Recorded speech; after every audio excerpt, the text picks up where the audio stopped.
Welcome to Mr. Horror. Today, we'll be sharing 3 bone-chilling stories of true Walmart horror. Get ready for a wild ride.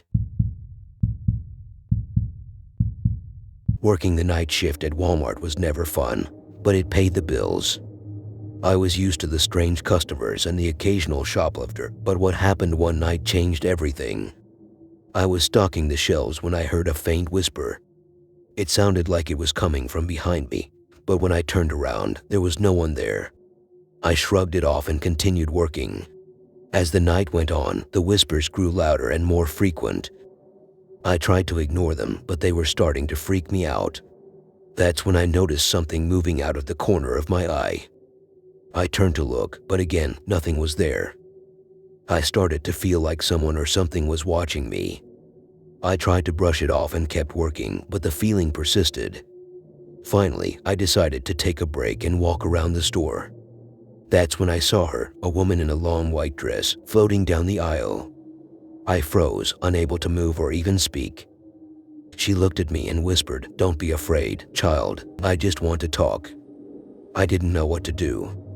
I was terrified and didn't want to be anywhere near that woman. I tried to run away, but my legs felt like they were made of lead. The woman approached me and started speaking in a low voice. She told me that she was a ghost, trapped in the store after she died there many years ago. She said that she was lonely and just wanted someone to talk to. I was still scared, but something in her voice made me feel sorry for her. We talked for a while, and she told me all about her life before she died. She seemed like a nice woman, but I knew that I had to leave before anything bad happened. I thanked her for talking to me and quickly made my way to the front of the store. As I was leaving, I saw something that made my blood run cold. The ghostly woman was standing at the entrance, waving goodbye. I knew then that I had to quit my job and never come back to that Walmart. Years passed, and I tried my best to forget about that terrifying night. I thought I had left the past behind me until I received a call from an old coworker. She told me that strange things were still happening at that Walmart and that some employees had even reported seeing the ghostly woman. I knew then that I had to face my fears and go back to the store. When I arrived, I immediately felt like I was being watched. I started to hear whispers again and felt the hairs on the back of my neck stand up. That's when I saw her, the same ghostly woman in the long white dress. She looked at me and smiled, but this time I wasn't scared. I felt like I had come full circle and that everything was going to be okay. I approached her and we talked for a while. She told me that she was glad I had come back and that she missed talking to people. I stayed for a while and we reminisced about the old times. When it was time to go, she waved goodbye and I knew that I would never forget my encounter with the ghostly woman at Walmart. Working the night shift at Walmart was always a bit eerie, but I never imagined the terrifying experience I would have during one particular shift. It was around 2 a.m. and I was restocking shelves in the electronics department when I heard a strange noise coming from the storage room. I cautiously made my way over and opened the door, only to find that it was completely empty. As I turned to leave, I felt a cold breath on the back of my neck and a voice whispered, "Don't turn around." I froze, my heart pounding in my chest. Slowly, I turned to face whoever or whatever was behind me, but there was no one there. I felt a chill run down my spine and quickly made my way back to the safety of the well-lit sales floor. The strange occurrences continued throughout the night. I heard footsteps coming from the empty stockroom and saw items moving on their own on the shelves. I even found a handwritten note in the break room that read, "You're not alone." As the night wore on, the atmosphere in the store became increasingly oppressive. The air grew thick and heavy and I could barely breathe. It felt as though something was watching me from the shadows. The final straw came when I heard a blood-curdling scream coming from the toy department.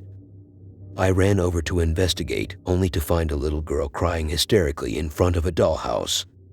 She told me that the dolls inside the house had come to life and were trying to attack her. I tried to calm her down and lead her to safety, but as we turned to leave, I felt a hand grab my ankle from underneath the dollhouse.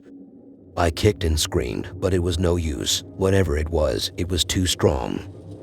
The next thing I knew, I was waking up in the hospital with no memory of how I got there.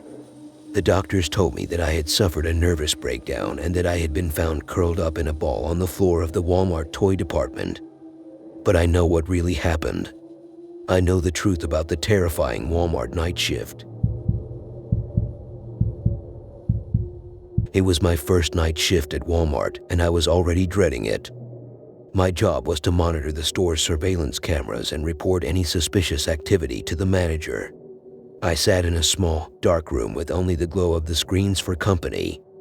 It was eerily quiet, and the only sounds were the hum of the machines and occasional creaks from the building settling. Around midnight, I noticed something odd on one of the screens. A figure was moving around the store, but it wasn't a customer or an employee. It was too tall, too thin, and its movements were jerky and unnatural. My heart started racing, and I reached for the phone to call the manager. But before I could dial, the figure disappeared from the screen. I checked the other cameras, but there was no sign of it. I tried to shake off the feeling of unease and focus on my job, but I couldn't shake the image of the figure from my mind. As the night wore on, I couldn't help but feel like I was being watched. On my second night shift at Walmart, things took a turn for the worse. I had barely settled into my seat when I heard strange noises coming from the store's intercom system. At first, it was just static and feedback, but then I heard something else. A voice whispering my name. I froze, unsure of what to do. I knew I should call the manager, but I was too scared to move. The whispers continued, growing louder and more urgent. It was as if the voice was right beside me, breathing down my neck. I mustered up the courage to pick up the phone and call the manager. But when they answered, all I heard was the same whispering voice. My heart racing, I hung up the phone and tried to keep calm. But the voice continued, growing more insistent and menacing by the minute. I don't know how long I sat there, listening to the whispers. But eventually, they stopped, and I was left alone in the dark with only the hum of the machines for company. I thought things couldn't get any worse, but I was wrong. On my third night shift at Walmart, I witnessed something that still haunts me to this day. I was scanning through the surveillance cameras when I noticed movement in the parking lot. A car had pulled up, and several figures had emerged. At first, I thought they were just a group of rowdy teenagers, but as they got closer, I realized something was off.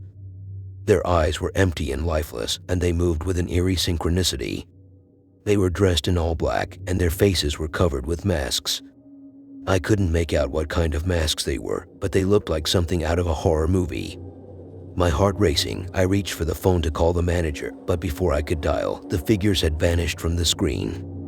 I checked the other cameras, but there was no sign of them. I knew I had to tell the manager, but I was shaking with fear. When I finally got through to them, they told me to stay put and not to leave the room. But I didn't feel safe, and I knew something was terribly wrong.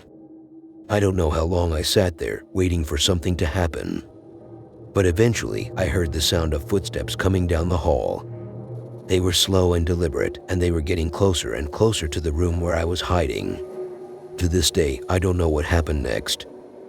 All I remember is waking up in a hospital bed, surrounded by doctors and nurses. They told me I had been found unconscious in the surveillance room at Walmart, and that the police were investigating what had happened. But I knew deep down that it was something beyond human explanation. From that day on, I never went back to Walmart or any other job that required me to work night shifts alone. The experience had left me traumatized and afraid of the dark, and I knew that I would never be the same again.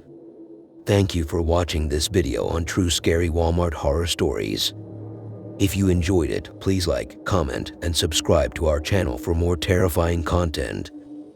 Don't forget to hit that bell to be notified of our latest uploads. Stay safe out there, and we'll see you in the next one.